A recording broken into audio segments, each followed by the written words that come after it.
아브라함은 다시 약속의 땅으로 돌아왔습니다. 그곳에서 하나님께서 다시 축복을 선언해 주십니다. 12장은 어떻게 끝났죠? 가뭄 때문에 아브라함이 이집트로 내려갔죠. 그곳에서 살아남기 위해서 자기 아내를 자기 여동생이라고 속였습니다. 그 결과로 이집트 파라오가 사라를 한 65세나 됐을 건데요. 일종의 후궁으로 받아들였고, 그 결과 어떻게 됐습니까? 하나님께서 재앙을 내렸습니다. 어떤 재앙인지 모르지만 아마 재산이 문제가 있고 어떤 자녀들이 죽는다든지 그런 일이 생겼을 겁니다. 그 때문에 파라오가 아브라함에게 왜 이렇게 했나 하면서 다시 사라를 돌려보내면서 재산을 많이 주었습니다. 그리고 아브라함은 이제 가나안 땅으로 올라왔습니다. 자, 아브라함이 애굽에서 올라왔는데 1절에 보면 남부 지역으로 향했다. 그 남부 지역으로 이라는 것은 이스라엘 전체로 볼 때 남부 지역이라는 것입니다. 네게브, 나가브가 남부 지역이라는 뜻이거든요. 지금 이스라엘 지역에 네게브라는 지역이 있죠. 그 원래는 남쪽 지역이라는 뜻입니다. 그러니까 가나안 땅의 남쪽 지역으로 향했습니다. 2절은 뭐라 그럽니까? 사역으로 보시면 아브라함에게 육축과 은과 금이 많았다. 방황한 시절이었지만 하나님께서 많은 복을 내려주셨습니다. 그냥 생긴 것이 아니라 땀 흘려 일했을 겁니다. 하나님 복 주셨으니까 그냥 된 게 아니라 땀 흘려 목축 활동을 했습니다. 이게 복이라는 게 그냥 된 게 아닙니다. 나중에 야곱도 보면은 야곱 이야기 쭉 보면 번성했다는데 야곱이 나중에 자기가 떼약볕에서 그렇게 목축 일을 하면서 재산을 불렸다고 합니다. 그러니까 아브라함에 대해서 하나님 그냥 복 줬다고 생각하지 마십시오. 땀 흘려 일하는 가운데 복을 주었습니다. 물론 아브라함의 잘못 때문에도 불구하고 하나님께서 복을 주신 건 사실이지만은 그럼에도 불구하고 아브라함은 땀 흘려 일했습니다. 근데 남쪽 지역으로부터 걸어가고 나아가 북쪽으로 올라갑니다. 베델까지 올라갔습니다. 베델이라는 것은 어디냐 하면은 예루살렘 북쪽입니다. 상당히 위쪽으로 올라왔죠. 그곳은 전에 텐트를 쳤던 장소까지 왔는데 베델과 아이 사이였다. 그리고 그가 처음으로 거기서 만든 제단이 있는 장소까지 왔고 거기서 아브라함이 여호와라는 이름으로 불렀다. 그게 12장에 있는 내용입니다. 12장 7절을 보면은 8절에 그곳에서 자기에게 나타난 여호와를 위하여 단을 쌓았고 베델 동편으로 올려 장막을 치고 그곳에서 또 여호와를 위하여 단을 쌓고 여호와의 이름을 불렀더라. 단을 쌓는다는 것은 감사하는 겁니다. 하나님께 헌신하는 겁니다. 새롭게 언약의 헌신을 하는 것입니다. 하나님께서 이제 다시 이 땅으로 돌아오게 한 것, 바로 자기에게 하나님께서 옛날 저쪽 메소포타미아 지역에서 내려왔을 때 하나님께서 그곳에서 단을 쌓게 하셨던 그곳에 다시 와서 하나님께 경배했습니다. 물론 여기에서 베델에서 아브라함이 따로 여호와 이름을 불렀다는 말은 없고 전에 그곳에서 했다는 말만 하지만 이 속에는 그게 포함되어 있죠. 예배의 자리로 다시 돌아왔습니다. 메소포타미아 땅에서 돌아와서 하나님께 경배했던 그곳에 이게 그 이집트 땅에서 돌아온 다음에 하나님께 경배하고 있습니다. 아브라함의 하나님 여호와라고 나중에 후손들이 이야기하죠. 아브라함의 하나님 여호와는 구체적으로 아브라함과 함께 하시면서 일하시는 하나님이십니다. 이름만 있는 하나님이 아니라 구체적으로 아브라함을 구원해 주신 하나님입니다. 자기 아내가 거짓말을 했고 자기 아내가 이집트에서 참 파라오한테 빼앗길 뻔했지만 그 가운데 구원해 주신 하나님께 감사했습니다. 아브라함이 이렇게 번성했습니다. 그런데 번성이 문제를 만들었습니다. 어떤 문제? 5절에서 7절은 아브라함과 함께 왔던 롯에게도 양도 있고 소와 텐트들이 있었는데 그 땅에 그들이 거주할 수 있도록 하기가 힘들었습니다. 이미 가나안 사람과 브리스 사람 그곳에 원주민들의 이름이 있는데 전에 아브라함과 롯의 재산이 작을 때나 이게 괜찮은데 워낙 큰 이제 재산을 많이 이루었기 때문에 목축하기가 너무 좁았습니다. 자, 하나님께서 번성하게 하실 때에 문제가 생깁니다. 사도행전에도 보면은 하나님께서 교인 수를 많게 하니까 사도행전 6장 앞쪽에 보면 어떤 일이 있었죠? 예, 과부들, 홀로 된 여성들을 음식 대접하는 문제로 헬라파 유대인들과 또 유대파 유대인들이 갈등이 생겼습니다. 갈등이 항상 나쁜 것은 아닙니다. 또 좋은 일이 있다고 항상 문제가 없는 것은 아닙니다. 오히려 번성할 때 문제가 생깁니다. 예, 우리 삶에도 그렇죠. 뭐 일이 뭐 잘 안 될 때는 뭐 큰 문제도 없습니다. 계속 뭐가 잘 될 때는 새로운 문제를 또 해결해야 될 것이 나옵니다. 우리에게도 어떤 복잡하고 힘든 일이 지금 여러분에게도 있을지도 모릅니다. 하나님께서 여러분을 복 주시고 계속 성장하기 때문에 새로운 것을 찾아야 되고 그러기 때문에 하나님께서 또 그런 문제도 생기게 했을 것입니다. 문제는 서로 다투었습니다. 하도 많으니까 하나님 복을 너무 많이 주셔가지고 어디 목축할 데가 없을 정도로 서로 다투는 일이 생겼습니다. 해결해야 되죠. 아브라함이 주도권을 잡고 해결합니다. 우리는 8절에서 13절까지 아브라함의 정말 축복의 자신감을 봅니다. 8절 9절. 자, 8절 9절에서 아브라함 이야기하죠. 나와 너 사이에 너의 가축지기와 나의 가축지기 사이에 다툼이 있어서는 안 된다. 우리는 한 친족이다. 이 분쟁이 이들이 있어서는 안 된다는 겁니다. 그래서 내 앞에 온 땅이 있다. 그러니까 갈라져라. 네가 어느 쪽 선택하든지 나는 다른 쪽을 선택하겠다고 말합니다. 여기 아브라함의 믿음의 자신감이 있습니다. 하나님께서 아브라함에게 축복을 약속하셨습니다. 내가 너를 복주리라고 이미 아브라함을 부를 때 약속해 주었습니다. 내가 지시할 땅으로 갈 때 복을 주어서 네 이름을 장대하게 할 것이라고 약속해 주셨습니다. 하나님의 약속을 가진 축복의 약속을 가진 사람은 이렇게 풍요롭습니다.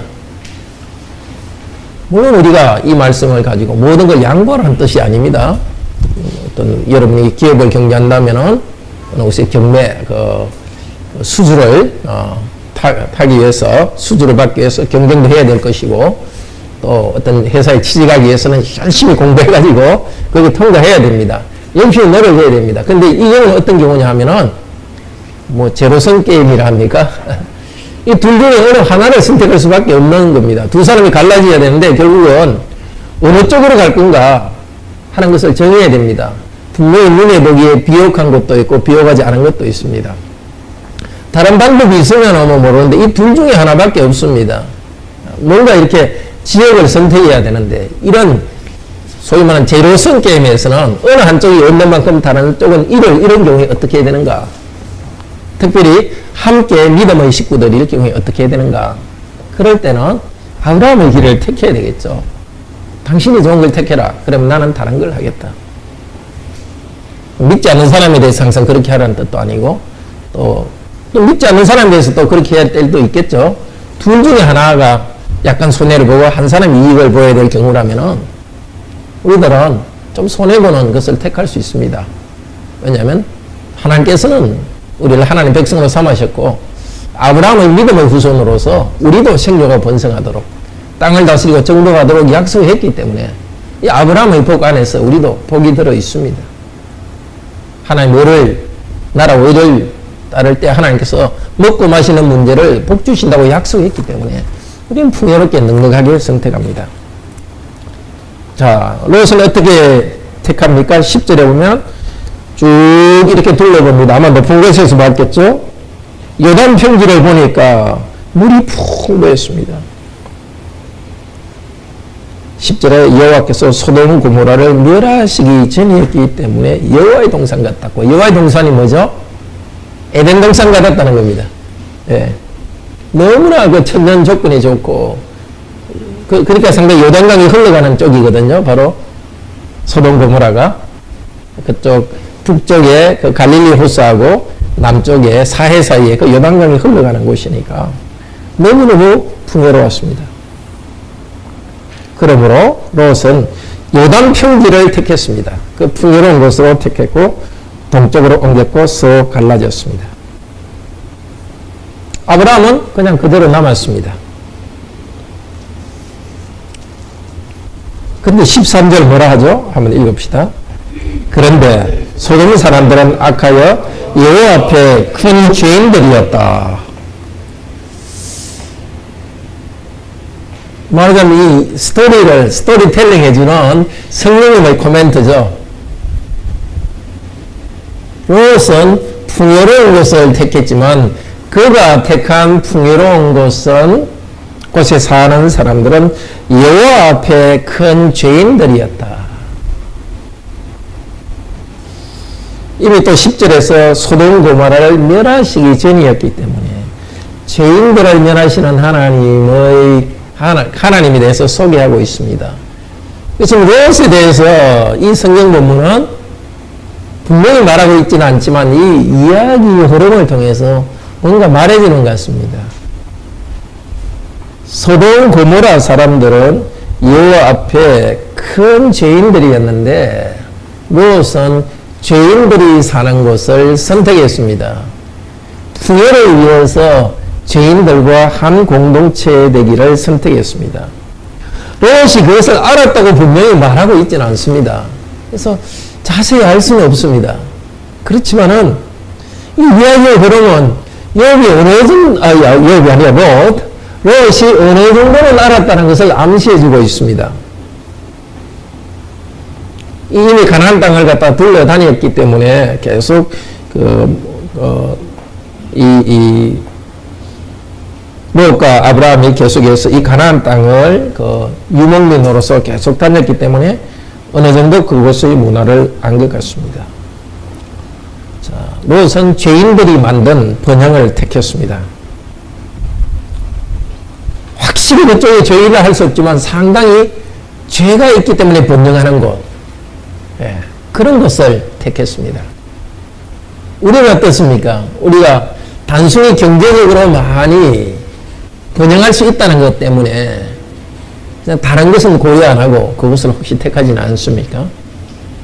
확실히 그것이 완전히 죄악은 아니지만 상당히 그것에서 그 공동체에 들어오면 상당히 죄를 지어야 된다는 가능성이 높은데도 그냥 애매모호하게 그곳에 가고 있지는 않습니까? 뭐 확실하지 않으니까 아닐 수 있으니까 이렇게 변명하면서 그것으로 가고 있지는 않습니까? 롯은 소돔까지 갔다고 말해놓고 바로 이어서 13절에 그런데 소돔 사람들은 악하여 여호와 앞에 큰 죄인들이었다. 이 같은 표현은 사무엘상 12장에도 나옵니다. 사무엘상 12장에서 다윗이 밧세바와 간음해가지고 자기 부하를 죽였는데 그 이야기를 하면서 다윗은 하나님 보기에 심히 악하였더라. 사람의 생각대로 감추고 사람의 계획대로 막 움직여가는데 하나님께서는 하나님의 관점을 이야기해주고 있습니다. 우리의 계획으로 바쁘고 움직이고 있는데 우리는 잘 돼간다고 생각하고 풍요로운 곳으로 나는 간다고 생각하지만 하나님께서 어떻게 멘트를 하고 있습니까? 그 사람들은 심히 악했다.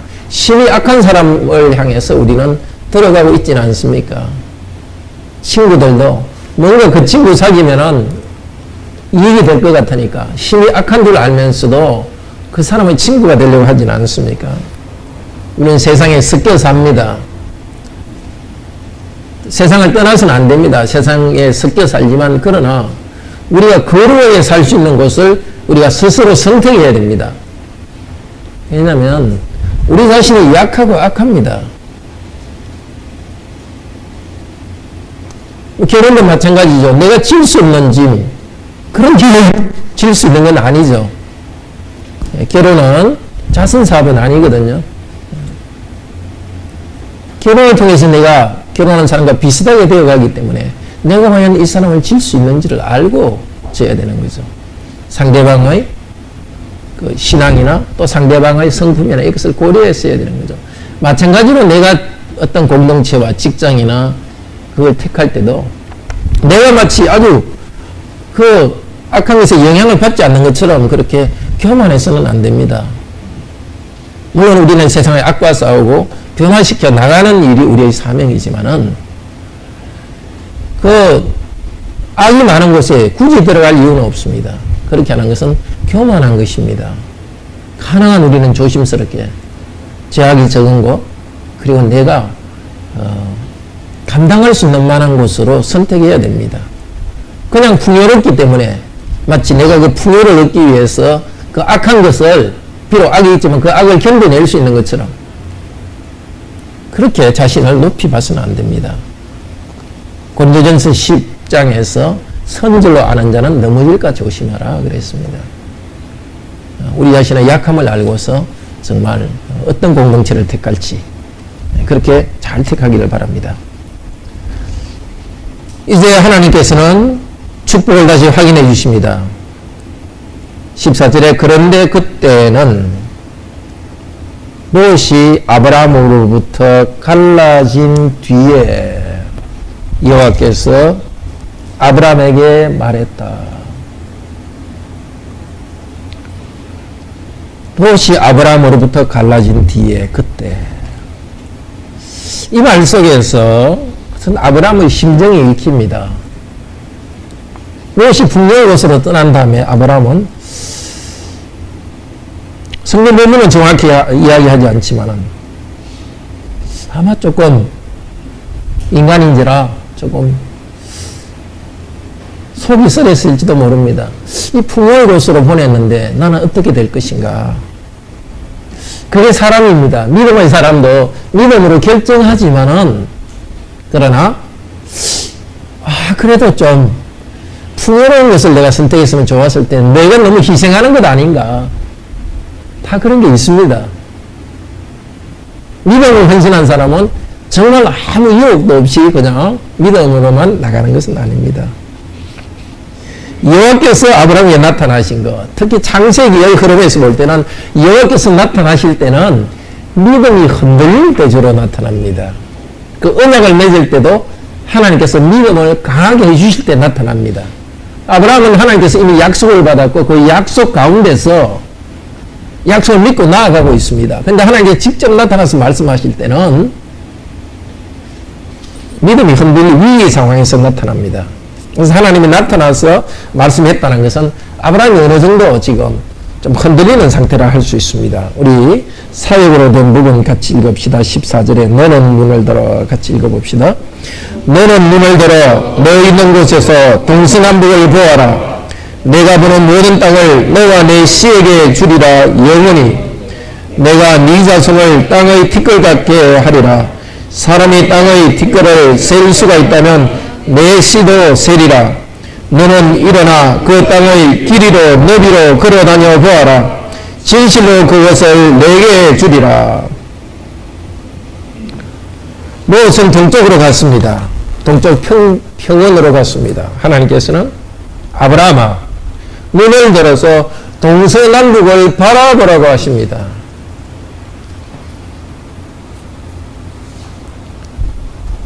롯은 풍요로운 길에 정착하러 갔지만은 아브라함은 이제 다시 유랑하면서 계속 가나안 땅을 유랑할 것입니다. 내 눈을 들어서 너 있는 곳에서 동서남북을 보아라. 롯은 한 곳에 정착했지만 하나님께서는 롯이 정착한 네모 땅, 그 바깥 전체를 지금 아브라함에게 주십니다. 롯은 금을 꿔서 소돔과 고모라 한쪽에 정착했지만 하나님께서는 소돔 고모라 바깥에 있는 온 땅을, 이 가나안 땅을 주겠다고 약속하십니다. 자, 14절 15절 부분에서도 모든 땅을 주리라 이야기하고 17절에도 땅을 주겠다고 이야기합니다. 땅과 땅을 처음과 끝에 이야기합니다. 그리고 가운데는 내 자손이 번성하리라. 일종의 샌드위치 구조로 할 수 있죠. 샌드위치 바깥에 빵이 있고 가운데 이렇게 고기가 있듯이 바깥에 땅, 또 땅, 끝에 땅이하고 가운데 자손의 번성을 이야기하고 있습니다. 하나님께서는 아브라함에게 믿음이 흔들리지 않도록 다시 약속해 줍니다. 너가 땅 가진 거 없지만은 동서남북 이 땅 가나안 땅을 줄 것이다. 이제 내가 일어나 땅의 길이로 넓이로 가로 세로로 다 다녀봐라. 아브라함은 이제 가나안 땅을 다시 유랑하며 다닐 것이지만 이 땅을 너에게 줄 것이다. 너의 후손에게 줄 것이다. 약속으로 아브라함의 믿음을 굳게 잡아줍니다. 내 씨에게 주리라. 너와 내 씨에게 주리라. 하나님께서는 때가 되면 아브라함과 그 씨에게 이 땅을 줄 것입니다. 이제 하나님께서 말씀하셨기 때문에 아브라함은 믿음으로 다닐 것입니다. 근데 이렇게 샌드위치 구조에서는 항상 가운데 있는 것이 중요해요. 우리 그 단팥빵으로 생각하면, 단팥빵 압니까? 저희도 어릴 때 아주 제일 좋은 빵이었는데요. 제일 중요한 게 뭐죠? 가운데 앙코죠. 단팥이 제일 중요하죠. 이렇게, 이런 구조에서 앞뒤보다 가운데 있는 게 중요합니다. 아브라함 지금 땅은 없지만 하나님께서 땅을, 자손을 번성하게 하겠다고 약속해 줍니다. 실제 역사를 통해서 아브라함은 이삭 하나만 겨우 얻었지만 이스라엘 백성이 아주 번성하고 이 믿음의 후손 우리가 이렇게 번성하게 됩니다. 땅은 없지만 온 땅을 너에게 주겠다고 약속했고 그리고 씨를 주겠다고 약속해 주었습니다. 그런데 10절과 14절, 15절의 구조가 거의 비슷합니다. 10절은 도시 눈을 들어 평지를 보니까 온 땅에 물이 풍부했다. 그 다음에 14절 앞쪽에는 너는 물을 들어 동서남북을 보아라. 들어 보아라. 그 구조가 일치하죠. 눈을 들어 보아라. 그래서 눈을 들어서 그 풍요로운 땅 한 끝으로 보고 그곳으로 갔습니다. 하나님께서는 아브라함에게 눈을 들어 보아라. 동서남북을 보아라. 지금 당장 너의 것은 아니지만은 너의 후손에게 너가 번성하고 자손이 번성하고 너의 후손에게 주겠다고 약속했습니다. 작은 것을 내 것이라고 소유하고 있지 않지만 그 바깥의 모든 것을 주겠다고 약속했습니다. 그래서 아브라함이 텐트를 옮겨서 헤브론에 있는 마므레 상스리 숲을 지역에 들어갔다. 헤브론은 아주 남쪽입니다. 베델은 좀 북쪽이고 예루살렘 북쪽이고 헤브론은 아주 남쪽이고 여기서 일종의 정착지가 되고 여기를 중심으로 헤브론을 중심으로 이삭, 야곱이 거주하게 되고 나중에 다윗이 헤브론에서 왕으로서 이곳에 7년 동안 다스리는 곳입니다. 자, 하나님께서는 아브라함에게 눈을 들어서 하나님 주시는 땅을 보라고 하셨습니다.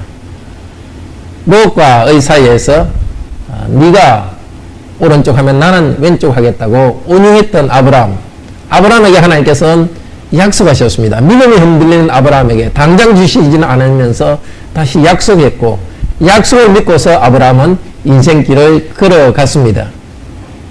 마태복음 5장에서도 예수님께서 말씀하셨습니다. 온유한 자는 땅을 기업으로 차지하리라. 정말 이 두 사람이 하나 양보해야 될 그런 상황에서 그러나 양보한 그 아브라함, 그 온유한 아브라함에게 정말 믿음의 조상으로서 온 땅의, 지금은 온 세계 사람들이 아브라함의 믿음의 후손이 되어서 살아가고 있습니다. 자, 우리도 그런 온유한 사람으로 온유하게 결정해서 나가십시오. 주장에 나갈 때는 주장해서 정복해서 나가지만 그러나 어차피 누군가 하나 손해봐야 될 때는 너무 아까워하지 말고 조금 손해보는 길을 택하십시오. 하나님의 약속을 굳게 붙들으십시오. 하나님께서는 지금 가진 작은 것보다도 그 가진 작은 것 바깥의 전체를 우리에게 주시겠다고 약속하십니다. 하나님의 약속을 믿고 나가기를 바랍니다. 우리의 믿음이 흔들릴 때 이 말씀을 기억하십시오. 아브라함의 복 안에 우리는 있습니다. 자손이 번성하는 그 복 안에 있습니다. 하나님 나라의 복 안에 있습니다. 그리고 땅을 주시겠다는 그 약속 안에 있습니다. 땅은 영원한 천국이지만은 그러나 천국 가기까지 이 땅에서 우리는 실제 땅, 집과 또 직장과 가정과 이런 것을 통해서 하나님 나라를 경험하도록 하십니다. 남과 비교하면서 너무 걱정하지 마십시오.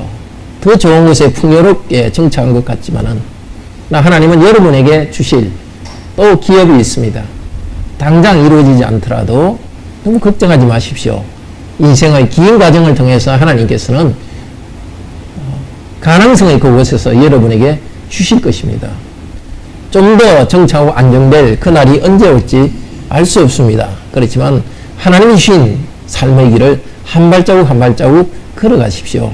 너무 여유 없이 정말 각박한 마음으로 살아가지 말고 정말 영적으로 정서적으로 풍요롭게 살아가기를 바랍니다. 넉넉하신 하나님이 여러분에게 주실 것입니다. 온유한 자 기업을 주실 것이고 그렇게 온유하게 살아가는 여러분에게 주님께서 이 땅에 필요한 것도 주실 것이고 약속대로 영원한 하나님 나라를 기업으로 주실 것입니다. 우리 다 같이 하나님을 찬양합시다.